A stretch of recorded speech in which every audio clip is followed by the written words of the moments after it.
Hi everyone welcome back to my channel. आपण मैंने सब बेले भाबंती कि ग्लोइंग और सॉफ्ट स्किन पाई हमको निहाती महंगा महंगा क्रीम किनिबा दरकार ताकि महंगा क्रीम किनिले ही हमको ग्लोइंग और सॉफ्ट स्किन मिले बहुत इजी हुए सेमिति जमार भी ना। आज मुझे आपको एमती गोटे छोट जिनस विषय कहबी जोटा कि से देखा छोट और तार दाम भी बहुत कम किंतु तार काम एते अधिक जे आपन को ग्लोइंग स्किन और सॉफ्ट स्किन दबारे केही भी अटके पारिबेन। आपन जानिबा को चाहछन्ती से जिनसटा कोन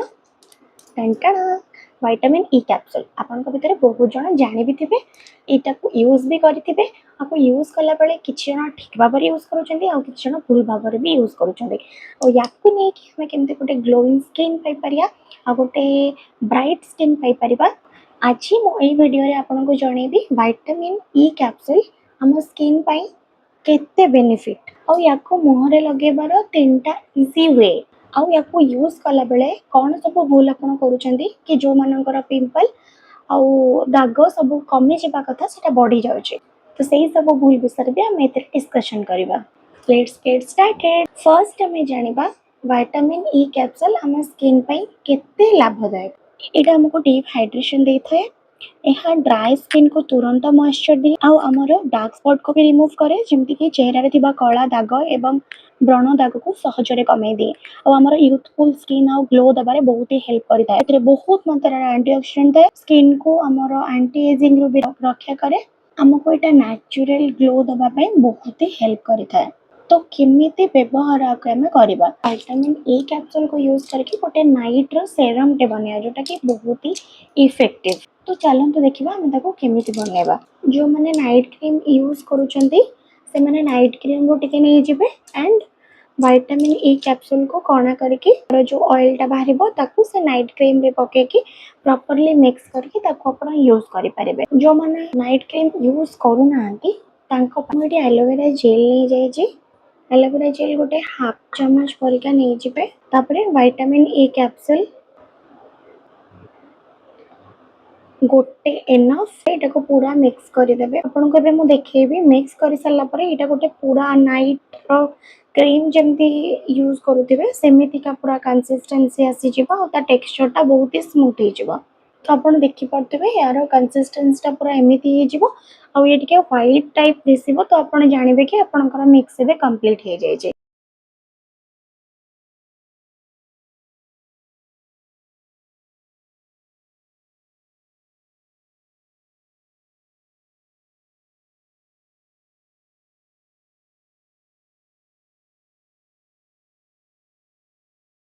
तो एमती पूरा प्रॉपर्ली मसाज करला पर आपण इंस्टेंटली गोटे ग्लो देखा पाइबे।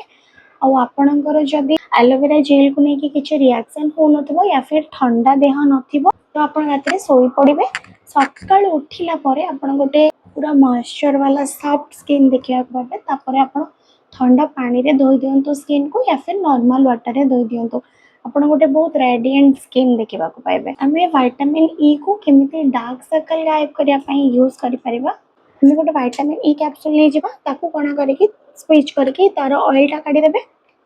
ऑयल काढी सारिबा परे आपनक पाखरे आलमंड ऑयल थिबो, जदि आपनक पाखरे आलमंड ऑयल नाही तो घरे आपनकर अवेलेबल थिबो नडिया तेल।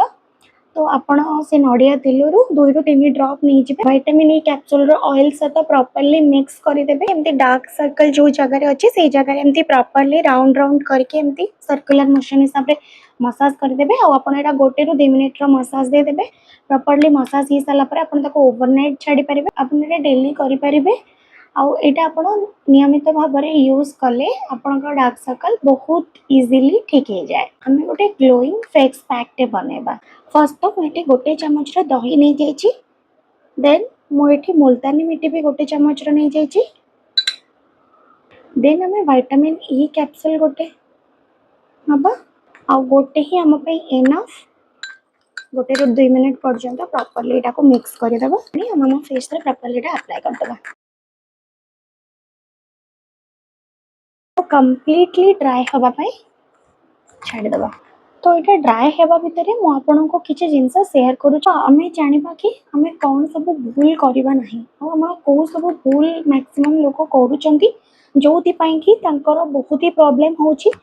तो फर्स्ट जिनस तो जदि आपणकर ऑयली स्किन थी या फिर आपणकर एक्ने थी माने जो मनकर बहुत सारा पिंपल थिबो से माने तो बिल्कुल भी यूज करिवे नाही आउ